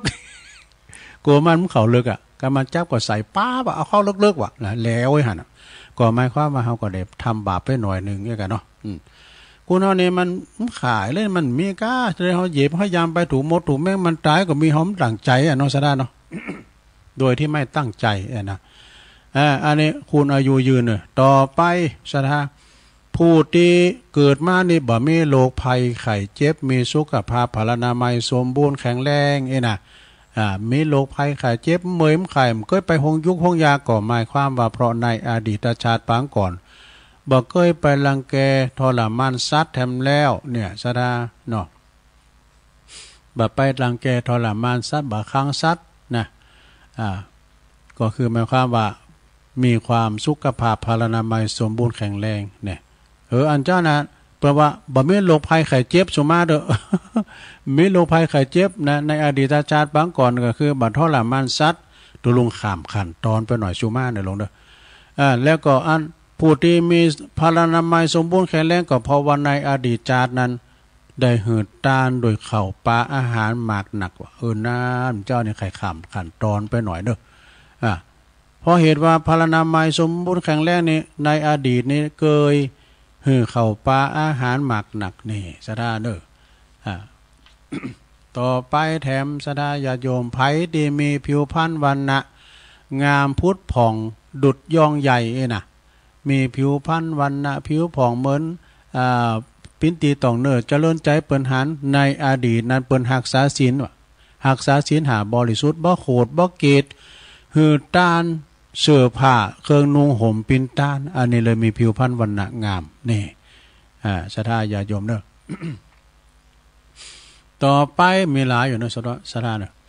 ผู้ที่มีอำนาจนะอำนาจที่มีคุณเก่งขามเก่งใจนะแต่ว่าไปเบียดเบียนไผว่าได้ปิ้นนั้นคือปิ้นผู้ที่นำผู้นำเมื่อปิ้นผู้ที่มีอำนาจมีคุณเก่งใจก็เพราะว่าในอดีตเปิ้นบอกว่ามีมุทิตาศีลนี่มีมุทิตาศีลแล้วก็ถ้าไผทำบุญที่ไหนก็ดีแล้วยกมือโถโมอนุโมทนาสาธุน่ะบ่อิจฉาริษยาไผอันนี้แหละคือว่าผู้ที่มีอำนาจมีคุณเกรงใจเนาะสะดาเด้อนะการเปิ้นทำบุญที่ไหนนะเมื่อก่อนนี่เปิ้นมีของปู่จ้าดูเนาะการเปิ้นแล้วปกติของตึงยกมือเปิ้นอยู่กลางตรงกลางหน้าได้ยินเปิ้นยกมือโถโมสาธุเนี่ยตุเจ้าแต่ชั้นเพลแล้วเอกแล้วก็ขอต่อไปลงผู้ที่ลำรวยมีโภคทรัพย์มีทรัพย์สินมากมายนะเพราะในอดีตนั้นหือต้านมานักอันนี้นะธรรมนิปันนะสูตรปฏิวาดูไผไข่ลำไข่รวยหือต้านไผหืองามหือรักษาศีลไผมีสติปัญญาก็หือเจริญเมตตาภาวนาเนาะในธรรมปฏิวาเนาะต่อไปโยมนะไผที่เกิดมามีตระกูลสูงนะในตระกูลสูงนะก็คือเพราะว่าในอดีตเป็นบุคคลที่เป็นปูเจ้าคนที่ควรปูเจ้าหนักนี่บูชาคนที่ควรปูเจ้าเด้อศรัทธาญาโยมแล้วก็ผู้ที่ฉลาดมีสติปัญญานี่เกิดมาปีนี้นะจารย์นี่นะก็เพราะว่าในอดีตนะครบบัณฑิตเนี่ยมันจะครบโควิด ครบบัณฑิตเนี่ยมันไก่ก็โควิดเลยครบบัณฑิตเนี่ยเราได้มีสมาธินี่ฝึกสมาธิเจริญเมตตาภาวนามากนักว่ะในนี่เป็นบอกว่าบ่ดื่มสุราไอว่ะนี่ไม่ดื่มสุรายาเมาเนี่ยก็เลยมีปัญญาดีเนาะเอาต่อไปมันก็จะมีอย่างอีกนะสระเด้อเทวดานี่มากราบทูลพระพุทธเจ้าว่าไหวช้ามันจะมีอะไรเนาะข้าแต่พระสัมมาสัมพุทธเจ้าอาจารย์นะบุคคลหยังตีหืดตานและหือกำลังบุคคลใดเปิ้นว่าได้ชื่อว่าหือกำลังบุคคลใดบุคคลหยังตีได้ชื่อว่าหือทำหือวันนะบุคคลหืมหยังตีว่าหือมีหือความสุขบุคคลหืมหยังบุคคลให้อะไรนะชื่อว่าหือสุขหือทุกข์หือสุขเนี่ยแปลว่าได้ชื่อว่าให้ทุกสิ่งทุกอย่างนี่นะ พระพุทธเจ้าก็ทรงตรัสต่อไปว่าพราหมณ์เทวดาเฮ้ยเนาะบุคคลที่หือข่าวนั้นจือว่าหือกำลังเนี่ยการทำไหนกินข่าวมาก็อ่อนเปเพแห้งนะซะนะปินปี้ข่าวในเกยอยู่ซะนะเกยพอตุลุงเกยมีแล้วนะเมื่อก่อนนะอาจจะปินปี้ข่าวนะกินอยู่แต่ก็ใครอยากอยู่มันย่ำแต้นใจแต่ดูกืนด้วยบ่มแต้นเลยมันจะปินปี้ข่าวเนาะก็มันใครอยากกินข่าวมันนะซะนะยาติบยาจันก็ตามเด้อมากินแล้วมันหายมันดื่มหายก็มันต้องมันวางอ่ะเมื่อกินยาอย่างนี้มันจะหายอยากเนาะเหมือนกับสุมาโดยซะนะเฮาเจ็บต้องเฮาคอยถ่ายนักเลยนะไปซ้อซื้อยาหรอเมื่อกี้เนี่ยมันดื่มหายก็มันจะถ่ายนักอยู่หันแล้วอ่ะนะนั่นการมันเนี่ยเปิ้นเรียกว่าตีปดตุกแต่กันเนาะการเอาไปปดตุกกำกรนี่เข้าไปนั้นน่ะบีโยบียายอ่ะการออกมานี่ปวดเรายิ้มสู้อีด้วยนะมันสู้ขาเนาะสุกอ่ะเปิ้นว่าสุกบุคคลหือผ่านะบุคคลหือผ่าปินตานก็หือวันนะผิวพรรณวันนะผ่องใสงามอีกอ่ะพระพุทธเจ้าตอบนะแล้วก็บุคคลหือยานพาหนะก็หือความสุขกูสิ่งกูอย่างเนี่ยพระจะต้านรถยนต์หรอกตานยานนี่ก็คือมันจะว่าตานการถยนต์นะอย่างปอหน่อยบุญปันเนี่ยเปิ้นตานรองเท้าก้าอย่างเนาะหลายทันแม่น้อยบุญยวงแซ่พันก็เนี่ยเปิ้นตานแคบเนาะตานยานโอ้เปิ้นว่าคือความสุขเนอะปุดโธไปหยังเต่าคุณเฮาเนี่ยก็ได้ซุปแคบเนี่ยหลวงเอ้ยไปตีนเปล่าๆเนี่ยเราไปตีขวากตีน้ำอย่างแยะนี่นะโกน้ำจะปักการเฮาได้ใส่รองเท้าขณะก่อนนี่ลุงนางลุงซุปเกือบคาควายเปิ้นเอาเนี่ยกะเอายางรถเนี่ยไปปุดโธน้ำเลอะนี่มันต้องมาราคาผิวแล้วเนอะน้ำเลอะหัวจักมันเลอะลงก่อนนี้มันแพะมันมีน้ำเลอะน้ำมันควินนี่มันถึงปักมันได้บุคคลหือยานพาหนะนี่คือความสุขเน้อศรัทธาแล้วก็บุคคลที่หือปฏิบเตนไฟหือจักสุแจงเปล่งใสนะหือจักสุแจงเปล่งใสเอาจะหันว่าคุณบางคนเนี่ยปนพอเถ่าอ่ะไม่ได้ใส่แว่นตาดูเนาะไม่ได้ใส่แว่นตาอย่างหลวงปอดอยตุลุงดอยนะหลวงปู่เขาเนี่ยนะเพิ่มใจใส่แว่นดูเปิ้นพออ่านหนังสือดูขนาดพอโทรศัพท์นะเปิ้นหันใส่แว่นดูเราจะสังเกตพอนะใช่ไหมเนาะหลายทันแล้วก็และไผ่ตีหือตีพักอาศัยคุณอยากไล่ขินใจก็ดีก็เป็นหมายความว่าหือทุกสิ่งทุกอย่างเนี่ยแล้วก็ส่วนตีผู้ตีพร่ำสอนธรรมก็ชื่อว่าหืออมตะนี่อันนี้พระพุทธเจ้าตอบนะแล้วพระพุทธเจ้าแล้วพระผู้มีพระภาคได้ตรัสแก่เทวดาว่า ชนเราได้มีจิตใจเหลื่อมใสหือเข่านั้นปิ้นหือเข่าโดยศรัทธานะเขากินแล้วเนี่ยเหลื่อมใสหือเข่าโดยศรัทธาเข่านั้นเองก็ยอมจะค้ำชูชนเหล่านั้นทั้งโลกนี้และก็โลกหน้าเนี่ยเพราะเหตุนั้นบุคคลพึงกำจัดความทนีทีเหนียวความมาขอบงำมาลามนทินหือตานหือมดไปนะเพราะว่าบุญปิ้นตีปึงของสัตว์ทั้งหลายทั้งโลกนี้และโลกหน้านี่สดาญาโยมทั้งหลายนะอันนี้อุเรื่องบุญนะบุญนี่มีหลายอย่างสดาญาโยมทั้งหลายนะแล้วเพิ่นก็ว่ายังคือบุญเกิดใดทุกลมหายใจนี่อย่างแม่ชีอย่างก็แม่ชีสันสนีลมหายใจเข้าลมหายใจออก ลมเนี่ยอย่างปีนันปึ้งว่าเหมือนกันอากาศก็เป็นบุญนะทุลุงก็กันเฮามีลมหายใจเนี่ยซะนะลมหายใจอยู่ปลายจมูกนะการมันเข้ามันออกเฮาก็ตายการมันออกแล้วมันเข้าเฮาก็ตายหายใจเข้าหายใจออกเป็นบุญนะซะนะเนาะทำใจหือผ่องใสทุกขณะก็เป็นบุญหายใจเข้าหายใจออกก็เป็นบุญนี่หายใจออกก็เป็นบุญจงทำดุจน้ำไหลนิ่งนี่จงทำดุจน้ำไหลนิ่งจิตใจผ่องใสเป็นบุญสำเร็จติดใจเนี่ยและก็บุญก็คือความดีนั่นเองเนี่ยบุญหันมาหมาบ บาปมันมามงเนาะบุญเป็นอย่างอี้เนอะศรัทธาญาติโยมทั้งหลายเนาะตอนนี้ไปจะเล่าเรื่องความสามัคคีมีในชาดกเนอะศรัทธาเนี่ยความสามัคคีนี่เป็นจะใดมันเคยเล่าแล้วก็เรื่องนกเรื่องหนูอย่างเนี้ยศรัทธาเนาะมันมีความเป็นมาอย่างใดศรัทธาญาติโยมลองฟังพอเนอะก็เป็นเรียกว่าสัมโมทมานาสัมโมทมานะขัดชาดกสัมโมทนะชาดกคือประโยชน์ของความสามัคคีเนี่ยความสามัคคีเนี่ยศรัทธาญาติโยมถ้ามีเกิดที่ไหนที่หันก็ยอมเจริญก้าวหน้านะเปิ้นว่าครูอยู่คนเดียวเยการหิมตายถ้าเยการหลายเหมือนเปิ้นหลินอย่างตุลุงจังหวาเนาะเรานิทานมาก่อนเดี๋ยวก็มาเสริมณนิโคทารามเมืองกบิลพัสเนอะพระพุทธเจ้าเปิ้นก็หันทรงหันอันถอดพระเนตรหันพระประยุรญาติก่อการทะเลาะวิวาทกันว่าจึงยกชาดกเรื่องนี้มาสอนพระประยุรญาติก็คือพญาติของเปิ้นในอดีตชาติปางก่อนหลายชาติมาแล้วพระพุทธเจ้าของเฮาในเสวยพระชาติเป็นพญานกกระจาบนี่นกกระจาบนี่มันเป็นจะคือไว้นกกระจอกนะครับจ้าค่ะเป็นพญานกกระจาบปกครองบริวารปดตนนกในบริวารในหลายร้อยหลายปานโตก็มีภูมิลำเนาอยู่ที่ไก่กับเมืองปาลาณสีนะเวลาพรานนะเวลาถูกพรานเหวี่ยงแหจะหวังจะไปตอดแหเอาเนาะเป็นว่าน่ะก็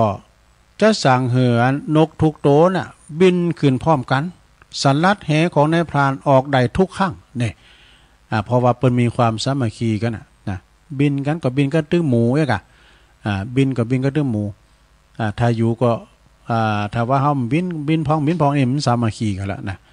อยู่มาวันหนึ่งเนอะนกฝูงนั้นก็มาเกิดการทะเลาะวิวาทกันว่านะนกต่างหลายก็เกิดทะเลาะวิวาทกัน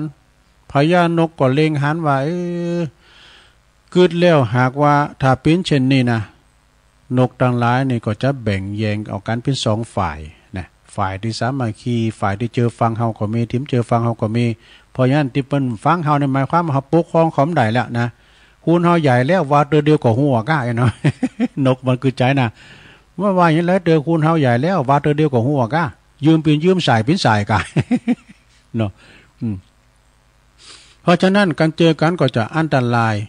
จะมีความหายนะเกิดขึ้นพญานกกระจาบก็จึงป้าฝูงนกตีมีความสามัคคีกันหนีย้ายไปอยู่ถิ่นอื่นนี่ส่วนว่านกกระจาบตีมันแต่ความสามัคคีนั่นก็อยู่ที่ถิ่นเดิมของมันเนี่ยอยู่ต่อมาเนี่ยศรัทธาญาติโยมทั้งหลายอยู่ต่อมาเนี่ยนายพรานเนาะนายพรานนกนี่นะมันก็เลยได้โอกาสกะเวงแหเข้าไปกะจับนกกระจาบฝูงนั้นแถมครั้งหนึ่งปลดตบโพกมันก็ภาษามาคีกันเนี่ยเนาะกูบินมึงบินกูบินก็เอาแล้วกะตอนนั้นก็ติดแหของนายพรานก็เลยได้นกมาปิ้นลำปิ้นสันเอาไปทอดขายหมดห้ามใจอันคำว่าทอดในตุลุงวามได้นะในที่สุดก็ฝูงดินนกแต่ความสามัคคีนั้นก็ถูกนายพรานจับไปหมดในที่สุดจบเลยศรัทธาญาติโยมในกาลต่อมาพระนกกระจาบนั่นก็คือพระเทวทัตนี่ส่วนพญานกกระจาบนั่นก็คือเราเองพระตถาคตเจ้าข้อคิดเรื่องนี้เปิ้นบอกว่าความสามัคคีทำให้เราชนะอุปสรรคต่างๆได้ทุกสถานที่ในการทุกเมื่อจบศรัทธานะอันนี้ก็เรื่องความสามัคคีแบบนกกระจาบเนอะศรัทธาญาติโยมทั้งหลายความสามัคคีเนี่ยศรัทธาญาติโยมเนี่ยเฮาพอหลายอย่างนะพอยังปลูกก็ดีปลูกเนี่ยกว่ามันจะก่อปลูกขึ้นมาเนี่ยนะมันก็มีความสามัคคีกันพึ่งก็ดีปลูกก็ดีหรือว่าหมดสุ่มก็ดีนะมันมีความสามัคคีกันนะเนาะปลูกได้ปลูกกันมันออกก็มีหันเตือนเนี่ยว่าเปิดมาถามปัญหาครูบาอาจารย์ว่าเปิดมาถามปัญหาครูบาอาจารย์ว่าท่านบาอาจารย์ครับปลวกมันขึ้นบ้านผมจะเย่ได้ มันเป็นจุ่มปลวกหรอมันเป็นจอมปลวกนะมันใช่อันนี้นะมันจอมปลวกมันขึ้นมาที่เดียวมันก่อตัวขึ้นมาโดยนี้เป็นแอวเลย เอาไปตู้เจ้าว่าเนาะร้านปู่จานมาไปแล้วเตือนเนี่ยก็หางผึ่งไงกะหางต่อกะไปว่าต่อมาแฮนแตนมาเฝ้าไว้ก่อนนะต่อมันมาแปลงอันที่หิมเตาไฟขนาดนี้ยังได้ดีอันนี้มันใหญ่นะเพราะจะลาดหัวเลยมันจูหมอแกงไงจูมาเนี่ยก็เปิ้นถามนะไปก็ไข่หู้นะกะแล้วอันต้นสีน่ะอันมันไปออกที่กลางกันอันหลังคาไอ้น่ะต้นไม้สลีนี่ก็นะซะถ้านกมันปลากาบมันมาแล้วก็มันมาเนี่ยนะแล้วก็เก้าอันนี้ก็ใหญ่โว้ยเนอะเก้าไม้สลีนะก็ไปปิ้นสังก็ทกออกให้กะเนอะมันจะได้บวชด้วยลูกมันจะได้บวชตัวนี้เนี่ยเปิ้นถามกันเนี่ยซะตุลุงก็มีกาฟังแต่ตุลุงตอบได้นะตุลุงก็ฟังเปิ้นถามนั่นตุลุงก็อย่างสะท่านะเด้อเปิ้นถามตุลุงก็ตอบได้เหมือนอย่างเข้าดันเลยเปิ้นถามอาจารย์พระครูเนาะเราถามท่านพระครูแล้วอีแม่เยอะหือน่ะลูกไปแม่มันกินเหล้าก็โผบ่ยำหวานจะเยอะจะได้ดีมันมีสัปปะนะสะท่าเนาะตานขันเข่าก้าในตานนอกวัดก้าในวัดก้าเนี่ยสวดถอนก้ามันมีหมดเลยมันเป็นปัญหาเนี่ยมันอมตะเนาะเอาตานขันเข้าว่าผีอันเปิดว่าผีตายโหงมันเข้าในวัดอะไรได้ก่อนว่าเข้าหมดขนาดตู้เจ้าในผียังเข้าเนาะเพิ่นสวดปฏิโมกข์ฟังอยู่ตู้เจ้าน้อยตู้นั้นอยู่ตั้งใต้เนาะผีเข้าเปิ้นยั่งเลยเนาะต้องยั่งนะก่อนผีเข้ากันซัดไล่มากาต้องยั่งแม่แต่พระเจ้าอยู่โหเสด็จนี่ต้องยั่งนะต้องยั่งก่อนนะต้องพักสวดก่อนพระราชาเสด็จมานี่ต้องพักก่อนต้องยั่งก่อนเนี่ยมีสาเหตุหลายอย่างเนาะที่เราจะต้องยั่งการสวดปฏิโมกข์โอ้จบลงไปเนอะศรัทธาญาติโยมทั้งหลายนาสาระผ่องกามาเล่าสู่จู้กันฟังไปนะก็เอามาเก็ดเล็กเก็ดน้อยอันเก่าพองอันใหม่พองนำเสนอสดพองแห่งพองก็ศูนย์อ่านกันไปคุณเฮาจะอายุมั่นยืนยาวจะได้นะอายุสั้นมาเป็นจะได้ในคติธรรมเพิ่นมีแถมอย่างหนึ่งอันนี้ก็ทฤษฎีนะบัวพ้นน้ำปิ้นเจือใดก็ลองฟังพอทำกรรมเนาะศรัทธาคติธรรมประจำใจหรือว่าคุณธรรมประจำใจเฮาเนี่ยศรัทธามันมีสังปรามมี7อย่างกันเด้อ คุณธรรมประจำใจของแต่ละคุณขอให้มี7อย่างคือมี1ความกตัญญูกตเวทีนี่จะบ่ได้ลบหลู่บุญคุณนะก็คือมีความกตัญญูต่อผู้มีพระคุณก็คือปิตามารดาเฮานั่นแหละนะคือพ่อแม่เฮาตลอดถึงครูบาอาจารย์ที่เปิ้นได้ประสิทธิ์ประสาทวิชาความรู้คือเฮาค่านะแม้แต่ว่าอาชีพของเฮาก็ดีก็คือมีความกตัญญูอยู่ที่ไหนก็ตามมีความกตัญญูต่อสถานที่นะอยู่ปื้นก็ไม่ก็จะไปหักกิ่งไม้มาลบหนังอันนี้ถือว่าเป็นอกตัญญูถ้าว่ามีลูกมีเต่าอกตัญญูก็เหมือนกับสู่สู่ไม่เต่าของคุณเฒ่าตีมันที่เปิ้นเอาใจมันได้นะความกตัญญูนี่แปลไว้หลายอย่างนะซะดาเด้อแปลตั้งแต่ลูกเต่าเหล่าล้านเลนลูกศิษย์ลูกหามีความกตัญญูต่อครูบาอาจารย์เนี่ยก็แล้วก็แถมบทที่2เปิ้นว่าคุณธรรมประจำใจข้อที่2มีความประพฤติอ่อนน้อมถ่อมตนต่อผู้รักผู้ใหญ่นี่ไปไกลหน้าไกลตาเพิ่นก็กลุ่มก้อมหรือว่าเป็นพระเป็นเณรเข้าหาพระเถระผู้ใหญ่เพิ่นก็มีอ่อนน้อมถ่อมตนไหวกรรมอู่กรรมนี่นะซะนะเป็นวัฒนธรรมที่อ่อนน้อมถ่อมตนโดยความบัประมาทในคำอู่นะคุณธรรมประจำใจข้อที่3 เจรจานะคืออูจานั่นแหละเจรจาอูจากัไผก็โดยถอยคำอันไพเราะ เป็นเรียกว่าปิยวาจาอูมนจาวานเนี่ยกันเนาะเหมือนกับปอกาในขายเนี่ยเปิดขายโคเนี่ยเปิดจะอูมนจาวานดูกันว่ามันได้ขายของอูไพเราะอ่อนน้อมอูกัมปิยวาจาเนี่ยได้ขายของเอกะเนาะเหมือนกับเฮาเป็นผู้น้อย อูกับคนที่เป็นมีวัยสูงเป็นก่อเฮาก็อูอ่อนน้อมถ่อมตนอูไพเราะต่อไปคุณธรรมประจำใจข้อที่4เนอะเปิ้นว่าบะอูจาเสาะแสะเศษสีนี่บ่ได้เศษสีไผอูด้วยความจริงอกจริงใจบ่ได้อูจาเสาะแสะน่ะเศษสีบุคคลนั้นบุคคลนี้น่ะพาดพิงถึงเปิ้นนี่น่ะ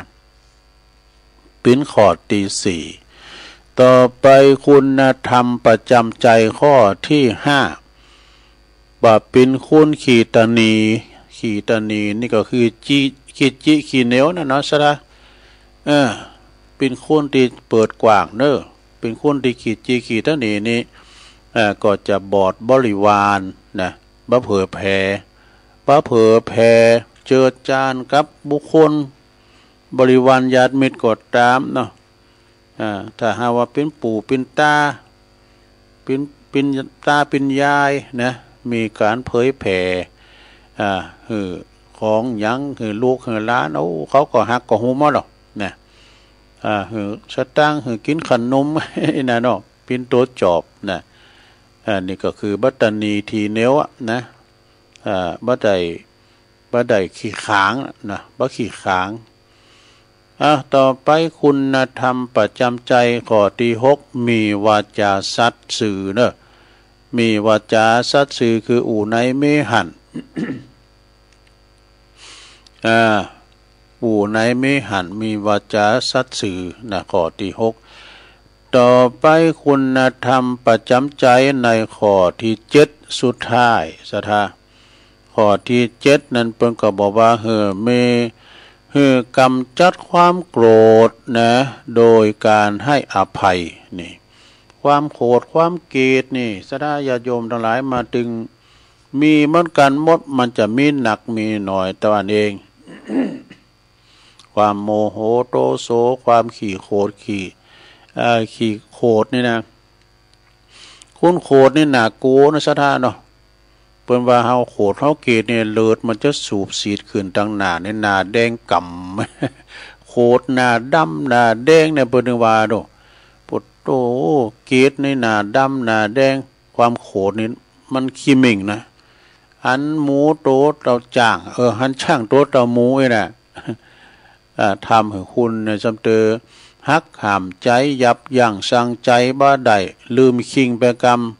นะดีมดีก็ทำลายเปิ้นโดยที่ว่าไม่ความบ่ตั้งใจเรียกว่าอารมณ์ชั่ววูบน่ะเนาะถ้าเหมือนคุณเข้าคลองไปจะหลายนะความโกรธสิงในกายในใจน่ะเป็นไฟสุ่มโซงดอกสำเตอเปิ้นเฮาวานยังไปเปิ้นเทงมาเนี่ยมันเดินตะโอ้แต่บ่ปออกบ่ปอใจนะอันนี้ก็ทำให้คุณดีก็กลายเป็นคุณที่ว่าเป็นอยากเป็นมารทำลายประหารกันเนี่ยเพราะว่าความโกรธนั่นเองโกทังนะเรียกว่าเป็นโทสักขิเป็นไฟใหม่นะฉะนั้นระงับความโกรธได้โดยการให้อภัยเนอะการอภัยต่อกันนะบ่ได้โกรธของมองใจมันยังเนี่ยอันนี้ก็จบลงไปเนาะแล้วก็ทำบทหนึ่งเป็นว่าคนไม่เห็นแก่โตนะคนบ่หันแก่ตัวนะเป็นจะก็คือมีใจใฝ่ทำดีเนี่ยหันแก่โตหันแก่ได้มีใจใฝ่ทำดีไว้แล้วก็ทำหน้าที่ของตนบริบูรณ์นี่นะเฮามีหน้าที่สังก็ทำหน้าที่บริบูรณ์ครบถ้วนนะ แล้วก็มีใจเกื้อกูลต่อผู้อื่นนี่มีใจเกื้อหนุนเกื้อกูลแก่ผู้อื่นยิบยืนแก่ผู้เดือดร้อนเปิ้นเดือดร้อนห่อนใจมานี่แต่ก็อดอย่าเข้ากันอันเข้าปลาอาหารก็เอายกก็เข้ามาให้เปิ้นกินยิบยืนนะยิบยืนอาหารการกินให้เปิ้นอันนี้ก็เป็นการเอื้ออาทรสำหรับผู้ที่เปิ้นหิวโหยอยากไหลขึ้นมาอีนะหยิบยื่นแก่ผู้เดือดร้อนเปิ้นตุกผ่านกันอยากเวลาเปิ้นตุกหลายอย่างจนเตอก่อนไฟใหม่ไต่ล่ามค่านี่เกิดเป็นเรียกว่าไฟใหม่ฮ้อไม่เฮือเนี่ยโธ่จุดแรกนี่คณะพระสงฆ์เนี่ยไปก่อนเลยนะเปิ้นจะโล่มโตก่อนโดเปิ้นเดี๋ยวมันมีเฟซมันมีลายกันนะเฮาจะไปหอมโคเฮินไฟใหม่เด้ออีนะตำบุญนั้นประธานอบต.เจ้าคณะตำบุญนั้นประกอบมอบของโดนะตึงของอุปโภคบริโภคเป็นตึงหมอให้ถลายปากหมอหนึ่งให้เข้าหมดเพราะไฟมั่งกับไฟใหม่มันเหลืออย่างดูไฟใหม่เนี่ยโจรป่นเจ็ดเตยย้ำเตาไฟใหม่เตยเดียวนะเปิ้นว่านะอันเนี้ยหน่วยงานใดก็ถึงเตาหน่วยงานคณะสงฆ์เนี่ยนะเพิ่นไปก่อนด้วยหน่วยจู่โจมก่อนหน้าโลก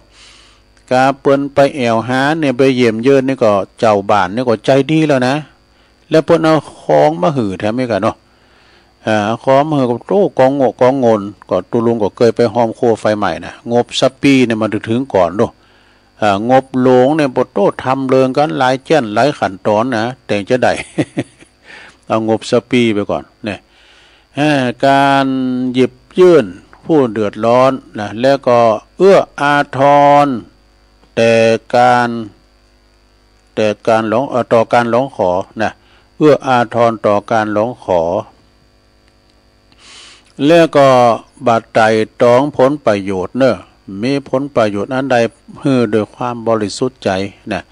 มีใจปราโมทย์เมื่อได้ช่วยเหลือเจ้าปีติยินดีไผก็ตามเด้อเนาะไปกินไปตานโอ้ยวันตะคืนแล้วนี่เนาะไปงานศพครูบาเฮาได้ไปปูชาผ้าปูชาโหลไปทอถวายครูบากึดคืนมาก็ปีติล่ะนะโอ้วันนี้เฮาไปทำบุญตักบาตรนะเฮาได้ไปทำบุญไปฮับปิ้นเจ้าภาพอันนั้นอันนี้เฮาก็ปิ้นติปึงต่างจิตต่างใจก็เกิดปราโมทย์ปีติยินดีน่ะได้ช่วยเหลือแล้วสุดท้ายบาฮู้ซึกเบอกายเมื่อตนได้ทำตนเป็นประโยชน์ไปเบื่อไปกายมันซะเนาะมีไผเบื่อไผกายทำคุณงามความดีทำไปเถอะคุณงามความดีอันนี้ก็จะมาสงเคราะห์จะมาปกป้องคุ้มครองเฮานะเขาทำดีที่ไหนเปิ้นทำดีที่ไหนก็ดีเขาก็ไปช่วยเหลือเปิ้นเนี่ยคนดีทำดีมีความสุขอย่าเปิ้นว่าคนดีทำดีมีความสุขปิ้นจะใดเปิ้นว่าการเป็นคนดีแล้วก็ได้ทำดีนั่นนี่ต้องบ่มเพาะมาจากใจนี่บ่มเพาะมาจากใจนะชาดาบ่จะดีแหล่งหน้าเด้อ ดีแหล่งหน้าหรือว่าทำการแหล่งหน้าเนี่ยสมมติว่าตัวลุงไว้เนาะตัวลุงเอายกตัวอย่างตัวเก่าเนี่ยก็ยกตัวอื่นว่าเปิ้นเดือดร้อนอันนี้ตัวลุงเนาะโอ้เปิ้นเฝ้าวัดเฝ้าว่าก็มีการรับการนอนโอ้ได้ยินเสียงรถขึ้นดอยมาแล้วหลวงพ่อมาแล้วก็แต่งเอากำอยู่มากวาด อันนี้เพราะว่าทำการทำงานแหล่งหน้านะคักแหล่งหน้าเนาะเวลาเปิ้นอยู่เนี่ยรับคุ้นบืดด้วยนะเวลาเปิ้นมาแล้วก็แต่งทำการเนี่ยนะเปิ้นว่าตั้งเมตตาไว้เป็นนิดนี่ตั้งเมตตาเนี่ยเอาไว้เป็นนิด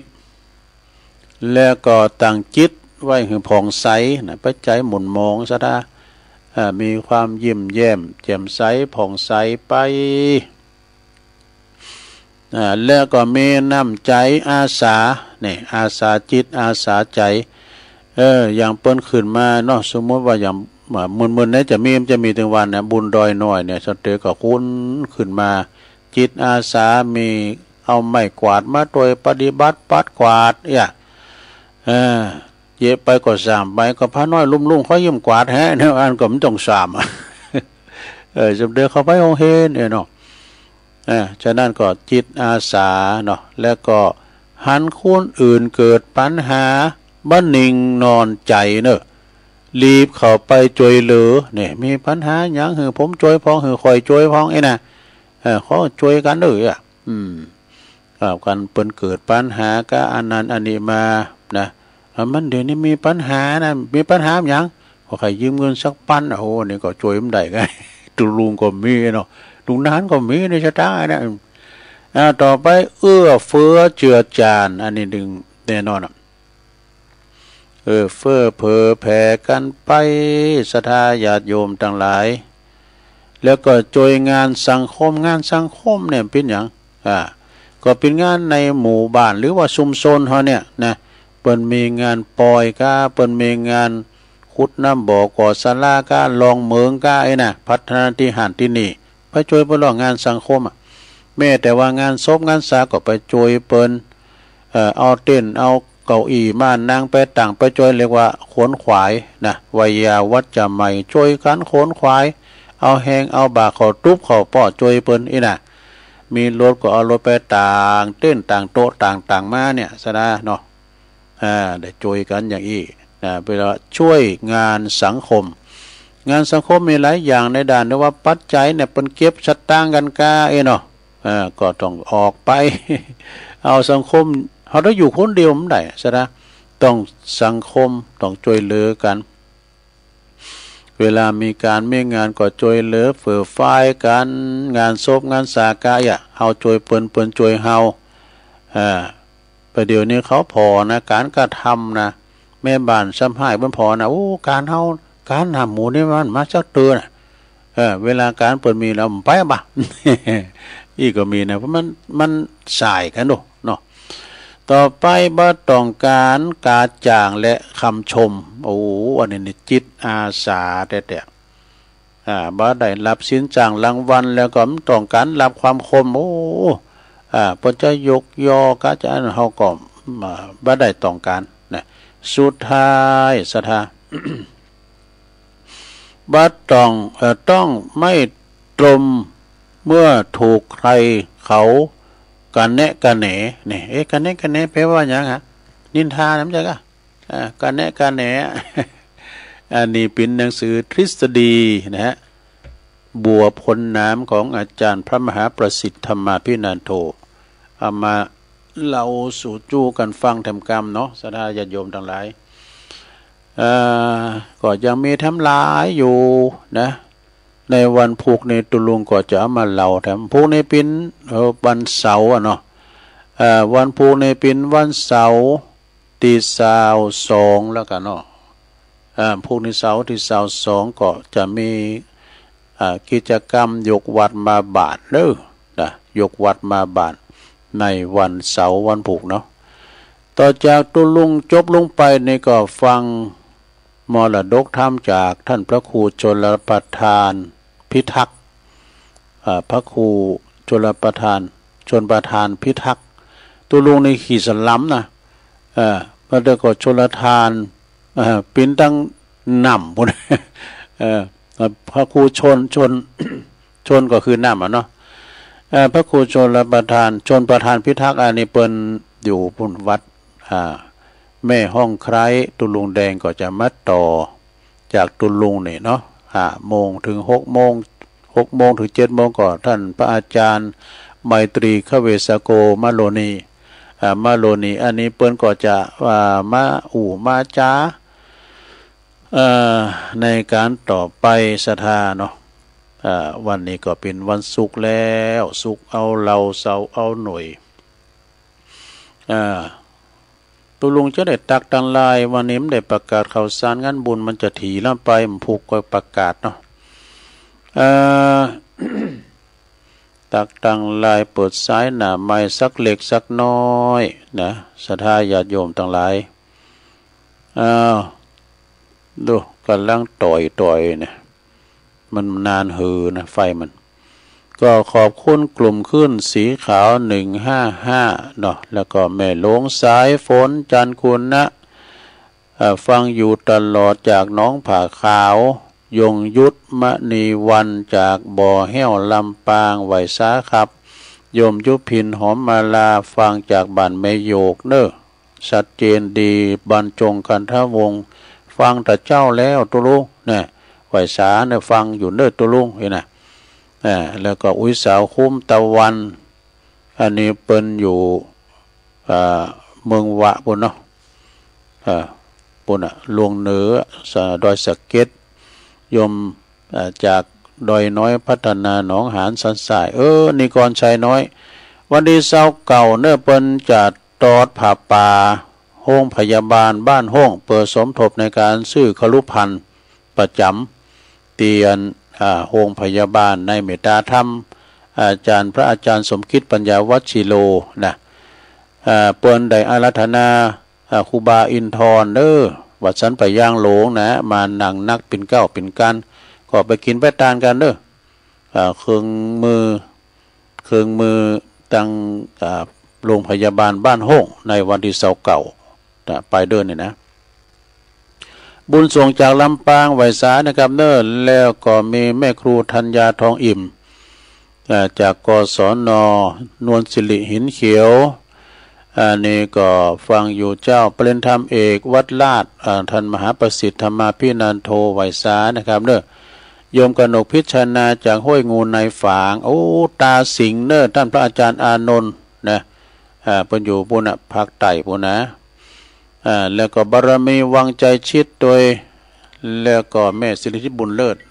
สายนี่เปิ้นมาหลายเตือการตักตังลายก็จบพอดีบางทีก็เปิ้นเด่งมาก็มาเด่งกำรุนก็มีเจริญปอนวัสการครับอาจารย์อันนี้หลวงพ่อกฤษเนาะใช่ครับมันเบอร์นั้นมันไม่ติดโทรศัพท์มันเสียไหมกดไม่ได้เบอร์นู้นเนี่ยมันเสียแต่ใกล้หมดเวลาแล้วการ6 นาทีเองดีอยู่ได้อยู่อาจารย์ครับหลวงพ่อกฤษเนาะปังโมกเจงดาวเจริญปอนเจ้าไหวสาเจ้าไม่น้อยนะเจ้าคือคดีโลกคดีธรรมนี่มันจะออกปีไฟหินเนี่ยเจ้าตีคืนเนี่ยเจ้าแต่วันจันทร์นี่มันจะออกบ่ายโมง20 นาทีที่1ก็20 นาทีนะเจ้ามันออก48 สถานีมันออกว่าเป็น20 ปีแล้วเนาะมันพักคูดูเราว่ามันนะเจ้าให้ใครฟังก็ต้องอดหลับอดนอนใหญ่ขึ้นก็ฟังเพลงคืนนะเจ้ายองวันละกำนะเจ้ากำว่ากันเนะนะเจ้าเนาะตีการวัตถีนะเจ้าเรียกว่าพูดกระทบกระทั่งนะเจ้าแล้วก็ประชดประชันนะเจ้าไหวสาเจ้าเจริญปอนว่าสาเจ้าจะรู้ว่าเป็นผู้ช่วยชีวิตเจริญปอน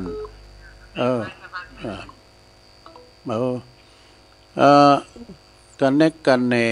เนาะหรือว่าอาจารย์นั่นลงฤทธิ์ด้วยกันเนาะคดีโลกคดีธรรมนะเข้ามาเจริญปอนแกไปสาเจ้าตะลุงมาแม่ของเนาะ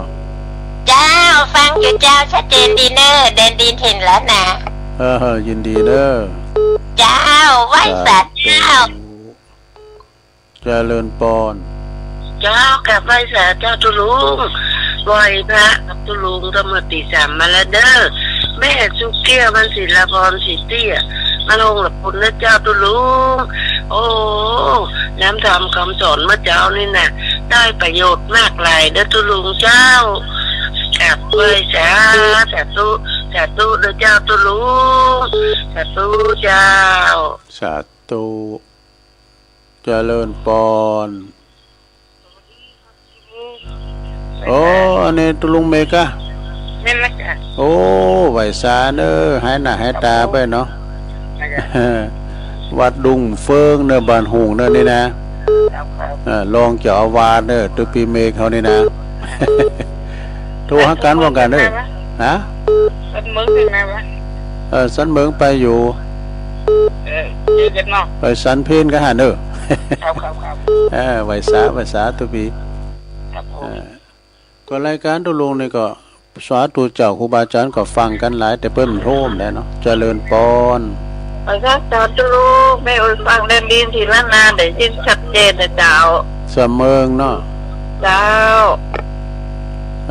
ยินดี กำลัง เด้อ ใจตุลุงนะเจ้า สาธุเจริญปอน จ้าใส่ตาตุลุง อันนี้ประเดชอะ จ้าไม่นานนะจ้าประเดี๋ยวต้องฟังกันหน้ากันหลายอยู่เจ้า ดีก็ชัดเจนนี่ก็ไฟหินเนาะ ชัดเจนดีเจ้าจ้า ปัดไฟ น้อย หิน ก็ฟังนะเจ้า ฟังกันไปยินดีเนิ่มเมนนูน0899555650